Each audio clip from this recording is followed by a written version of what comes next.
வணக்கம். சிவன் மாந்திரிகம். இந்த மாந்திரிக சேனலில் ஏவல் செய்து பிரிவினை செய்வது, ஏவல் செய்து வேதனம் செய்வது, ஏவல் செய்து வித்வேடனம் செய்வதென்ற 3 வகையான மாந்திரிகத்தை பற்றி இப்போ பார்க்க போகிறோம். ஏவல் செய்து பிரிச்சிருந்தா வசியம் செய்கிறது எப்படின்றத இன்னொரு பதிவில் பார்க்கலாம். ஏவல், இந்த ஏவலாகப்பட்டது எதுக்காக செய்வாங்கன்னு கேட்டிங்கன்னாக்கா, ஏவல் என்பது ஒரு உருவ பொம்மை ஒன்று செய்து ஒருவரை இன்னொருவர்கிட்ட இருந்து பிரிக்கிறது ஏவல். 2 உருவ பொம்மையை செய்து பிரிஞ்சிருக்கிறவங்கள வசியம் செய்கிறது ஏவல். அதுக்கப்புறமா சேர்ந்து இருக்கும் நல்ல உறவுகளை கூட மாந்திரீகத்தில் ஏவல் செய்து பிரிக்க முடியும்.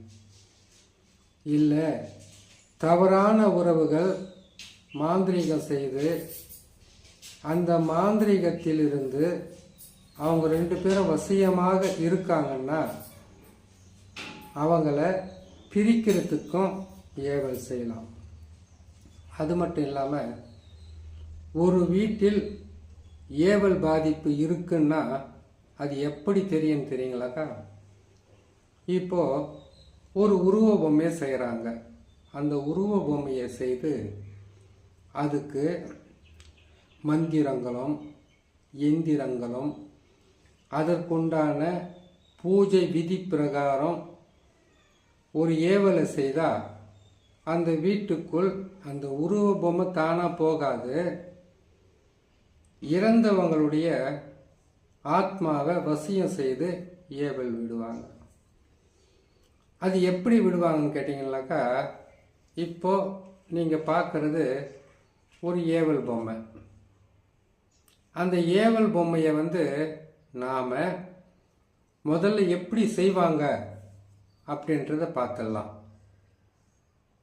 ஏவல் உருவ பாவையை செய்யணும்னா, ஏவல் விடுறதுக்கு ஒரு வீட்டுக்கு ஆக்ரோஷமாக இறந்தவங்க, ஆக்ரோஷமாக இருக்கக்கூடியவங்களுடைய மயான சாம்பலை எடுத்து தான் ஏவல் செய்ய முடியும். அதாவது துர்மரணம். ஏற்கனவே பதிவில் சொல்லியிருக்கிறது தான்.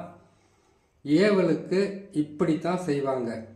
இல்லை, ஒவ்வொருத்தருக்கு ஒரு தெய்வங்கள் குலதெய்வமாக இருக்கும்.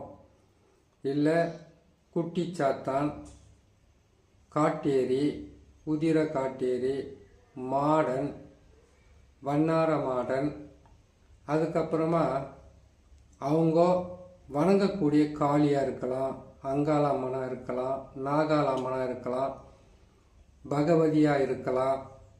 எந்த தெய்வத்தை வணங்குறாங்களோ அந்த தெய்வத்தினுடைய மந்திரங்களையும் அவங்க சித்தி பண்ணி வச்சிருக்கக்கூடிய ஆத்மாக்களுடைய பெயரையும் சொல்லி ஒருவருக்கு ஏவல் விடுவாங்க. இந்த ஏவலால் பல வகையான பாதிப்புகளை உருவாக்கி கொடுக்க முடியும்.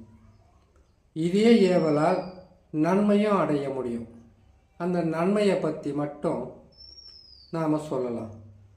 இப்போ ஒரு ஆண் பெண் நல்லா இருக்காங்க, கணவன் மனைவின்னு எடுத்துக்குங்க, இல்லை நல்ல காதலர்கள்னு எடுத்துக்குங்க, இல்லை நல்ல நண்பர்னு எடுத்துக்குங்க.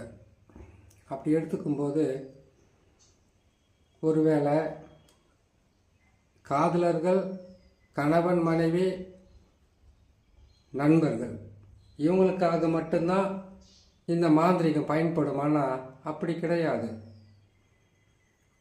நல்ல குடும்பத்தில் அப்பா பிள்ளை, அம்மா பொண்ணு, அப்பா பொண்ணு, அம்மா பிள்ளை இப்படியெல்லாம் ஒற்றுமை இருப்பாங்க. அண்ணன் தம்பிங்க கூட ஒற்றுமையாகவும் சந்தோஷமாகவும் இருப்பாங்க.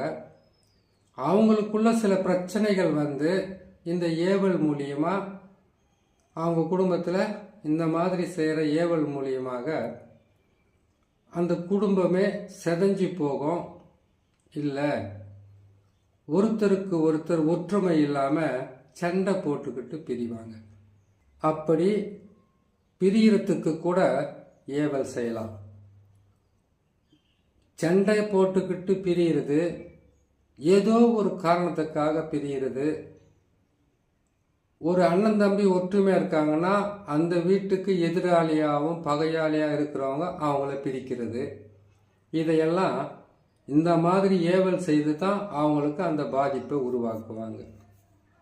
அப்படி உருவாக்கும்போது அவங்களுக்குள்ள பல வகையான பிரச்சனைகளையும் சண்டைகளையும், ஒற்றுமையாக இருந்தவங்களை ஒருவர் முகத்தை ஒருத்தர் கூட பார்க்காத அளவுக்கு கடும் விரோதிகளாக உருவாக்குறது தான் இந்த ஏவல். இந்த ஏவலில் வந்து பார்த்தீங்கன்னாக்கா, கணவன் மனைவியாக இருந்தால் எதுக்காக பிரிப்பாங்க? ஆணை பெண் பிரிக்கிறதும் பெண்ணை ஆண் பிரிக்கிறதும் அவங்களுடைய தேவைக்காக பணமோ சுகமோ நட்போ நிரந்தரமாக நம்மக்கிட்ட இருக்கணுன்றதுக்காக பணம் பொருள் இப்படியெல்லாம் தேவைப்படுறதுக்காக பிரிச்சிருப்பாங்க. அதே போல் இந்த குடும்பத்தில் ஒற்றுமை இருக்கக்கூடாதுன்றதுக்காக பிரிப்பாங்க. இதே மாதிரி ஒரு குடும்பத்தில் அந்த குடும்பமே நிலை குலைஞ்சி போகிற அளவுக்கு பாதகத்தை செய்கிறதும் இருக்குது. அந்த குடும்பத்தில் வந்து ஏற்பட்டு இருக்கக்கூடிய கெடு பலன்களை எடுத்து காப்பாற்றுற வழியும் இருக்குது. வசியம் செய்கிறதுக்கும் ஏவலை பயன்படுத்தலாம், அவங்கள பிரிக்கிறதுக்கும் ஏவலை பயன்படுத்தலாம்.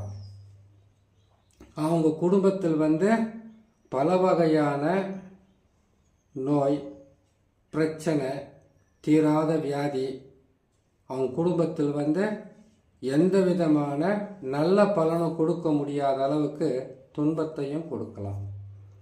இப்படி இந்த ஏவலால் வந்து நன்மையும் தீமையும் கலந்தே செய்ய முடியும். இதில் வந்து உங்களுக்கு எந்த பாதிப்பு இருந்தாலும் ஏவலால் ஏற்பட்ட பாதிப்பாக இருந்தால் அது எப்படி இருக்குன்னு பார்த்தீங்கன்னாக்கா, ஒன்றா இருந்த குடும்பம் பிரிகிறது. ஒற்றுமையாக இருந்த கணவன் மனைவிக்குள் கருத்து வேறுபாடு ஏற்பட்டு பிரிகிறது. இன்னொருத்தர் வசியம் செய்து பிரிக்கிறது. குடும்பத்தில் எவ்வளவோ பிரச்சனைகள் இருக்கும்போது கூட ஒற்றுமையாக இருந்தவங்க இந்த ஏவல் பாதிப்பு ஒருவருக்கு இருந்தால் அந்த நாள் பிரிஞ்சாங்கன்னாக்கா ஒருத்தருக்கு ஒருத்தர் முகத்தை கூட பார்த்துக்க முடியாத அளவுக்கு பிரிஞ்சு போயிடுவாங்க. இது ஏவல் விட்டு செய்கிறது. இந்த ஏவலவை துர்மரணம் அடைந்தவர்களுடைய எரிச்ச சாம்பலை கொஞ்சம் எடுத்து அதோடு சேர்ந்து பன்றியோட உதிரத்தையும் சேர்த்து அந்த உருவ பொம்மையை செய்து செம்புத்தகடு, தாமரத்தகடு, இரும்பு தகடு, பித்தளை தகடுன்னு கோல்டு தகடுன்னு வரும். பித்தளை தகடுன்னு வாங்கி அதை முக்கோண வடிவில் அதை உடைச்சி சரி செய்வாங்க. அதுக்குள்ளே வந்து யாரை பிரிக்கணுமோ அவங்கள அந்த தகட்டில் வந்து அவங்களுடைய பேரை எழுதுவாங்க. எழுதி அதை என்ன செய்வாங்கன்னு கேட்டிங்களானாக்கா, அதுக்கு உண்டான பூஜை விதி பிரகாரம் பூஜைன்னு சொன்னாவே மாந்திரிகத்துக்கு எத்தனை பூஜை எப்படி இருந்தாலும் அவல் பொறி கடலை, இது எதுக்காகன்னு கேட்டிங்கன்னாக்கா, அவல் பொறி கடலை அவல் பொறி கடலைன்னு சொல்கிறோன்னு கேட்டிங்கன்னாக்கா, அதில் உதிரத்தை கலந்து தூக்கி வீசி ஏவல் விடுறது. அது கூட அதை விட்டால் தான் அந்த ஆத்மாவை அவங்கக்கிட்ட போகும். அதே போல் உதிர சாதத்தையும் கொடுப்பாங்க. அதே போல் இவங்களுக்கு வந்து ஏவல் விடும்போது நல்ல ஆத்மாக்களுக்கு ஏவல் வராது. ஆக்ரோஷம் சொல்கிறது வந்து துர்மரணம் அடைஞ்சவங்களுக்கு எப்பவுமே தீராத ஆசையால் இறந்தவங்க, நிறைவேறாத ஆசையால் இறந்தவங்க தான் துர்மரணம் அடைவாங்க. அப்படிப்பட்டவங்கள இவங்க அந்த சாம்பலை எடுத்தால் காடாத்திரத்துக்கு முன்னாடி இவங்க கையில் வசமாக்குவாங்க, மந்திரவாதியின் கையில். அதை வச்சு உருவ பொம்மையை செய்து ஒருத்தருக்கு எந்த இடத்துலலாம் பாதிப்பை கொடுக்கணுமோ அதை மந்திரம் மூலியமாக அவங்களுக்கு சொல்லி அந்த தகடை மார்பு பகுதியில், தலைப்பகுதியில், இல்லை அவங்களுடைய தொப்புள் பகுதியில் வச்சு ஊசியை குத்துவாங்க, ஆணி அடிப்பாங்க. இல்லைன்னா அதுக்கு கருப்பு நூல் போட்டு அதை இறுக்கி கட்டிடுவாங்க. கட்டிட்டு இதை இருக்கிற இடத்துலேருந்து, மந்திரவாதினா அவங்களுக்குன்னு சில விதிமுறை பிரகாரம் வச்சுக்கிட்டு இருப்பாங்க இடத்தவ. அங்கேருந்து ஏவல் விட்டாங்கன்னாக்கா யாரை பாதிக்கணுமோ அவங்களுடைய ஃபோட்டோ, அவங்களுடைய பேர், அவங்களுடைய அம்மா பேர், அவங்க இருக்கிற இடம், இதை கரெக்டாக அந்த தகடுலே எழுதி அந்த ஃபோட்டோவெல்லாம் வச்சு மந்திரத்தை சொல்லி ஏவல் விட்டு ஒரு குடும்பத்தையே பிரித்து அந்த குடும்பத்திலிருந்து அவங்கள ஒற்றுமையாக சேராத அளவுக்கு செய்கிறது தான் இந்த ஏவல். இதே ஏவலில் 2 பொம்மையை ஒன்றா வச்சு எப்படி வசியம் செய்யணும், அந்த ஏவலை எப்படியெல்லாம் எடுக்கணும், எந்த நாளில் எடுக்கணும், எந்த பூஜையை போடணும், அந்த பூஜைக்கு என்னென்ன பொருட்கள் தேவைப்படும், அப்படி ஏவல் செய்து ஏற்கனவே இருக்கிற ஏவலை எடுத்து அவங்களுக்கு வசியம் செய்கிறது, அந்த குடும்பத்திற்கு ஒற்றுமையை செய்யக்கூடிய பல வகையான ரகசியங்களும், மாந்திரீக ரகசியங்களும், மந்திர எந்திர சூட்சும ரகசியங்களும் இன்னொரு பதிவில் உங்களுக்கு போடும்போது தெளிவாக போகிறோம். இப்போது இந்த பதிவில் ஏவலால் வரக்கூடிய பிரச்சனை எப்படி இருக்குன்றதை சொல்லியிருக்கேன். இன்னொரு பதிவில் இப்படி ஒரு பாதிப்பு இருந்தால் அதிலிருந்து உங்களை காப்பாற்றுறது எப்படின்றதை இன்னொரு பதிவில் நான் சொல்கிறேன்.